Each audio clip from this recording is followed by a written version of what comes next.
1774 കോർട്ടുകളും ഇവിടെ ഈ ഇടുക്കി ജില്ലയിൽ ഉണ്ടായിരുന്നിടത്ത് ഇന്ന് നിലവിൽ 600 കോർട്ട് 650 കോർട്ടേ ഉള്ളൂ. ബാക്കി കോർട്ടുകളെല്ലാം നിന്നുപോയി. പഴയ കാലത്തെ കാരണന്മാർ കണ്ടം നികത്തിയാണെങ്കിലും കളിക്കുമായിരുന്നു.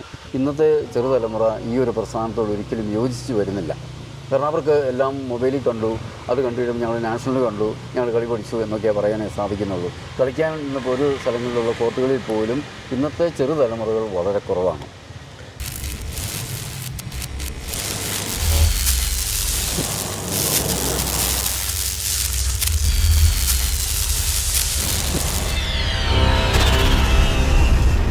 എല്ലാവർക്കും നമസ്കാരം. ഇന്ന് എന്നോടൊപ്പമുള്ളത് ശ്രീ KT തോമസ്. പനാമ തോമസ് എന്ന് പറയുമ്പോഴാണ് എല്ലാവരും അദ്ദേഹത്തെ കൂടുതൽ തിരിച്ചറിയുക. കായിക രംഗത്ത് ഏതാണ്ട് 4 പതിറ്റാണ്ട് കാലമായിട്ട് വോളിബോൾ റഫറിയായിട്ടും വോളിബോൾ കോച്ചായിട്ട് പ്രവർത്തിക്കുന്നു. ഇപ്പോഴും അദ്ദേഹം നിരവധി കുട്ടികൾക്ക് വോളിബോൾ പരിശീലനം നൽകി വരികയാണ്. അങ്ങേ സാംസ്കാരികത്തിൽ പരിചയപ്പെടുത്താൻ കഴിയുന്നതിൽ ഒരുപാട് സന്തോഷം. നമസ്കാരം. നമസ്കാരം. തോമസ് ചേട്ടാ, അങ്ങ് ഈ രംഗം തിരഞ്ഞെടുക്കാനുള്ളൊരു കാര്യം എന്താണ്? ഈ രംഗം തിരഞ്ഞെടുക്കാനുള്ള കാര്യം എന്ന് പറഞ്ഞാൽ, എൻ്റെ കൊച്ചുനാൾ മുതൽ എൻ്റെ ഫാദറിൻ്റെ മടിയിലിരുന്ന് ഫാക്റ്റിലെ പപ്പഞ്ചൻ എന്ന് പറഞ്ഞ ആളുടെ കളി കണ്ടാണ് ഞാനിത് തുടങ്ങി വെച്ചത്. പുള്ളി മരിച്ചുപോയി. അതിനുശേഷം അതിൻ്റെ ഒപ്പം കളിക്കുന്ന ഒരാളുണ്ടായിരുന്നു, കുറുമണ്ണ് പാപ്പഞ്ചാൻ എന്ന് പറയുമായിരുന്നു. പുള്ളിയാണ് എനിക്ക് ആദ്യം ബോളൊക്കെ തന്ന് എൻ്റെ ഒരു 9 വയസ്സ് പ്രായമുള്ളപ്പം എന്നെ ഈ ഗ്രൗണ്ടിലോട്ട് ക്ഷണിച്ചതും എന്നെ കളി പഠിപ്പിച്ചതും അവിടെ നിന്നാണ്. അതിനുശേഷം ഞാൻ പ്രൈമർ ടേഴ്സിൻ്റെ കോച്ചായിരുന്ന എൻ്റെ സാറിൻ്റെ സാന്നിധ്യത്തിൽ ഞാൻ ബഡിയല ക്യാമ്പിൽ പോയി 19 മാസത്തോളം അവിടെ വർക്ക് ചെയ്യുകയും മെഡിക്കൽ ട്രീറ്റ്മെൻറ്റും ഫിസിക്കൽ ട്രെയിനിങ്ങും തീർന്ന് ഞാൻ പുറത്തു വരികയും ചെയ്തു. അതിനുശേഷം വന്ന് ഞാൻ എൻ്റെ യൂത്തിൻ്റെ വോളിബോളിൽ സ്റ്റേറ്റ് കളിക്കുകയും ചെയ്തു. അതിനുശേഷം ഞാൻ ഇത് കുട്ടികളെ പഠിപ്പിക്കാനുള്ളൊരു സംവിധാനത്തിലോട്ട് കടന്നു വന്നു. ഈ സ്റ്റേറ്റ് മുഴുവൻ റെഫർ ചെയ്യാനുള്ളൊരു സംവിധാനത്തിലോട്ട് പോയി. ഇന്നിപ്പം നിലവിൽ എനിക്കിപ്പം ഇവിടെ നെഹ്റു കോളേജിൽ ഒരു വർക്ക് കിട്ടിയിട്ടുണ്ട്. അത് ഇപ്പോൾ അവർ സ്ഥിരം ചെയ്യാനാണ് പറയുന്നത്. ലേഡീസും ഉണ്ട്, ജെൻസും ഉണ്ട്.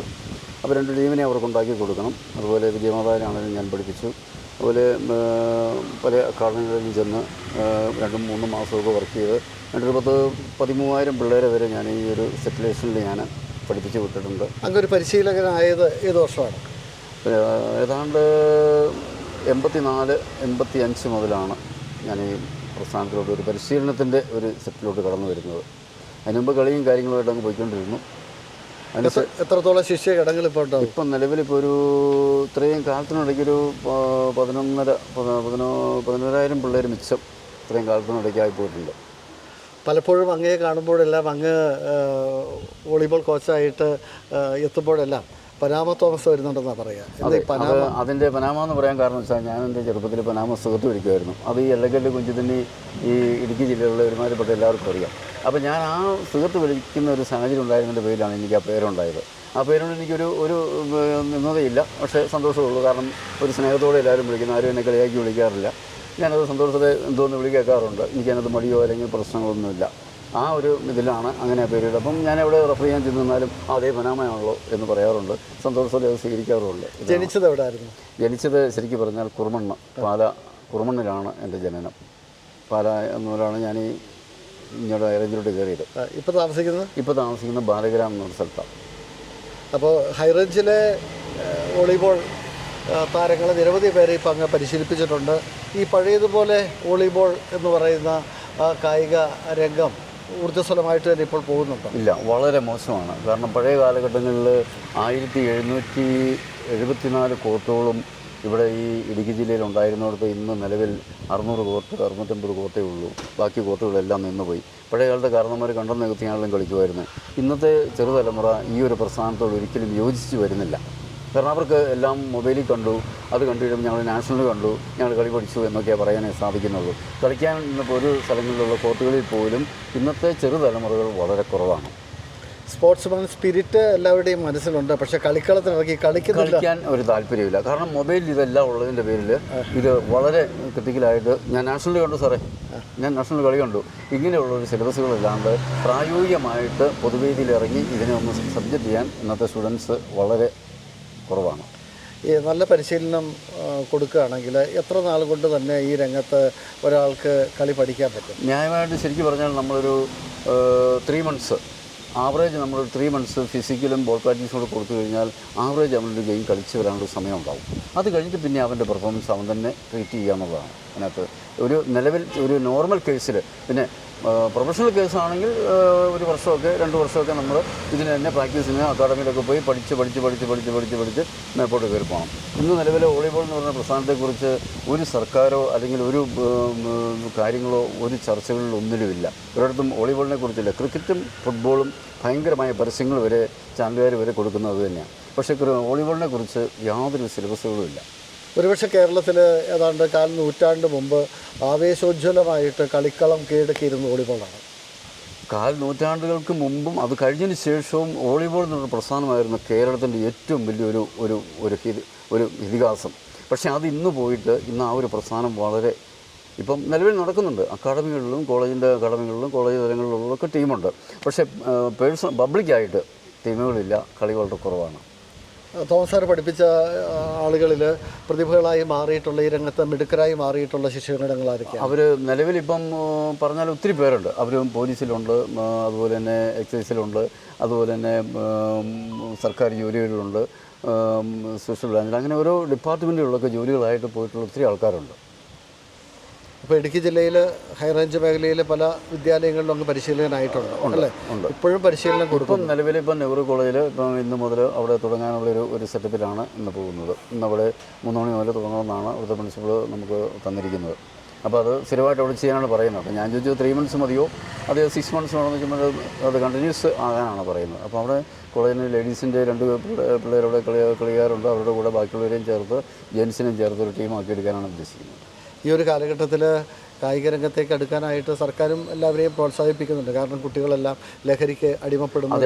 അതാണ് നമ്മൾ ഏറ്റവും കൂടുതൽ ആഗ്രഹിക്കുന്നത്. കാരണം ഇങ്ങനെയൊരു പ്രസ്ഥാനത്തിലൂടെ ഈ കുട്ടികളെ കിട്ടിക്കഴിഞ്ഞാൽ ഇവരുടെ കയ്യിലുള്ള മറ്റുള്ള എല്ലാ ഭാഗങ്ങളും ഒഴിവാക്കിയെടുക്കാൻ സാധിക്കുമെന്നൊരു ബോധ്യം എനിക്കുണ്ട്. കാരണം ഡ്രഗ്സിൻ്റെ പോകുന്ന പിള്ളേരുണ്ട്, അതുപോലെ തന്നെ മറ്റുള്ള രീതിയിൽ മൊബൈൽ തന്നെ വീക്ഷിക്കുന്നവരുണ്ട്. അപ്പോൾ അവർക്ക് അവരുടേതായ ലെങ്ത് എന്താണെന്ന് അവർ മനസ്സിലാക്കാതെ അവർ ആ ഒരു ഫീൽഡിലോട്ട് പോയി കഴിയുമ്പം ഇങ്ങനെ ഒരു സബ്ജക്റ്റിലോട്ട് കുറേ പിള്ളേരെ കിട്ടിക്കഴിഞ്ഞാൽ 10 പേരെ അതിനകത്ത് കിട്ടിക്കഴിയുമ്പോൾ ആ 10 പേരിലൂടെ വേറെ ഒരു 10 പേരെ കൂടെ കിട്ടാനൊരു ചാൻസ് ഉണ്ടാവും. ഇതാണ് ഞാൻ ആഗ്രഹിക്കുന്നത്. എൻ്റെ ആഗ്രഹം ഇത് തന്നെയാണ്. അത് ഞാനിപ്പം ജോലി ചെയ്യുന്നവർക്ക് എനിക്ക് ശമ്പളത്തിന് വേണ്ടി ഞാൻ ജോലി ചെയ്യുന്നു എന്നുള്ളൊരു നിലപാടിലല്ല ഞാൻ പോകുന്നത്.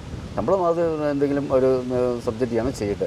പക്ഷേ എൻ്റെ ഒരു ആഗ്രഹം അവിടെ ഇപ്പം നിലവിലൊരു 20 പിള്ളേർ ജെൻസ് ഉണ്ട്, പിന്നെ ലേഡീസിൻ്റെ എത്രയുണ്ടെന്ന് അറിയത്തില്ല. അപ്പോൾ അവരെ കിട്ടിക്കഴിയുമ്പം അവരെ നമ്മൾ ഈ സമൂഹത്തിലുള്ള മറ്റുള്ള ഭാഗങ്ങളിൽ നിന്ന് ഒന്ന് ടാർഗറ്റ് ചെയ്ത് അവരെ നന്നാക്കിയെടുക്കാനാണ് ഞാൻ ആഗ്രഹിക്കുന്നത്. എൻ്റെ ഒരു ലക്ഷ്യം അതേ ഉള്ളൂ. അങ്ങേക്ക് അംഗീകാരങ്ങൾ എന്തെല്ലാം കിട്ടിയിട്ട്? അംഗീകാരം എനിക്ക് നിലവിൽ വോളിബോൾ കളിച്ച സ്ഥിതിക്ക് യൂത്തിന് സ്റ്റേറ്റ് കളിച്ചൊരു ഇതുണ്ട്. ഇതിന് ശേഷം നമ്മൾ ഈ പ്രാക്ടിക്കൽ കൊടുക്കുന്ന ഒരു സംവിധാനത്തിൽ ഞാൻ പടിയാല ക്യാമ്പിൽ പോയി 19 മാസവും കിടന്നു. അവിടെ കിടന്ന് കഷ്ടപ്പെട്ട് പഠിച്ച് ഇവിടെ വന്നു. ഇതിപ്പോഴും നമ്മളത് ചെയ്യുന്നുണ്ട്. പക്ഷേ അതിന് പ്രത്യേകിച്ചൊരു അംഗീകാരം എന്ന് പറയുന്നത് നിലവിൽ ഒരു സബ്ജക്റ്റിനോട് ഞാൻ പോയിട്ടില്ല. കാര്യം ക്ഷണിച്ചിട്ടൊക്കെ ഉണ്ട്, പക്ഷേ ഞാൻ പോയിട്ടില്ല. നമ്മൾ അങ്ങനെ ആഗ്രഹിക്കുന്നില്ല. നമുക്കിത് ഇങ്ങനൊരു സെറ്റപ്പ് നന്നായിട്ട് പോകണം എന്നാണ് എൻ്റെ ആഗ്രഹം. ഇന്നും കളിക്കാൻ ചെല്ലുന്നിടത്താണേലും കളിക്കുന്നവരുടെ കളിയുടെ കുറവുകളുണ്ട് പറഞ്ഞു കൊടുക്കും. അവരുടെ കൂടെ ഞാൻ ഇന്നും കളിക്കും. ഇന്നിപ്പം ഒരു 5 സെറ്റോ 10 സെറ്റോ കളിക്കുന്നതിനൊന്നും ഒരു ക്ഷീണമില്ല. വീട്ടുവിശേഷം എന്ന് പറയുമ്പം എൻ്റെ വൈഫ് മരിച്ചുപോയി. ഇപ്പം 9 വർഷമാകുന്നു. മൂത്ത കൊച്ചിനെ കുറച്ചാലി കെട്ടിച്ചിരിക്കുന്നു. പെണ്ണാണ്, ബിന്ദു. അത് ഈ സീരിയലിലും ഒക്കെ ഉണ്ടത്. എവിടെ ഇപ്പം കറുവച്ചാലില്ല. പിന്നെ ഒരാളുള്ളത് സിസ്റ്ററാണ്. അത് മദർ തെരേസയുടെ കൂടെയാണ്. അതിപ്പം ഗോഹട്ടിയിലാണ് ആസാം. എന്താ സിസ്റ്ററിൻ്റെ പേര്? Sister Angela. സോഫി എന്നാണ് ഇവർക്കൊക്കെ അറിയാവുന്നത്. സോഫി, ബിന്ദു, അതൊക്കെ ഇവർക്ക് അറിയാം കൃത്യമായിട്ട്. പിന്നെ ഞാൻ ഒറ്റയ്ക്കേ ഉള്ളൂ വീട്ടിൽ. ഇതിൻ്റെ പുറകെ തന്നെ അങ്ങ് നടക്കുന്നു. അതാണ് എൻ്റെ ഒരു ജീവിതത്തിൻ്റെ ഏറ്റവും വലിയ ലക്ഷ്യം. ഇതാണ്. ഹൈറേഞ്ചിൽ ഇപ്പോൾ താമസിക്കുന്നത് ബാലഗ്രാം. എവിടെയൊക്കെ നേരത്തെ ഞാൻ എല്ലക്കല്ലിൽ താമസിച്ചു. ഞാൻ ആദ്യം വരുന്നത് എല്ലക്കല്ലിലോട്ടാണ്. എല്ലക്കല്ലാണ്. അവിടെ നിന്നാണ് പിന്നെ ഞാൻ ഇങ്ങോട്ട് പോരുന്നത്. കുറുമണയിൽ നിന്ന് വരുന്നത് എല്ലക്കല്ലിലോട്ടാണ്. എല്ലക്കല്ലിൽ നിന്നാണ് പിന്നെ ബാലഗ്രാമിൽ വരുന്നത്. ഇതാണ് പ്രിയപ്പെട്ട ശ്രീ തോമസിൻ്റെ, പനാമ തോമസിൻ്റെ ചരിത്ര വഴികളെന്ന് പറയുന്നത്. ഒരുപാട് പേർക്ക് പ്രചോദനം പകരുന്ന, ഒരുപാട് സംഭവ ബഹുലമായിട്ടുള്ള, അതോടൊപ്പം തന്നെ കായിക രംഗത്ത് നമ്മൾ കൂടുതൽ കരുത്തോടുകൂടി ഏത് പ്രായത്തിലും മുന്നേറണം എന്ന് ഓർമ്മപ്പെടുത്തുകയാണ് ഈ കായിക താരം, ഈ കായിക പ്രതിഭ. സാംസ്കാരികത്തിൽ പങ്കെടുത്തതിന് ഒരുപാട് നന്ദി.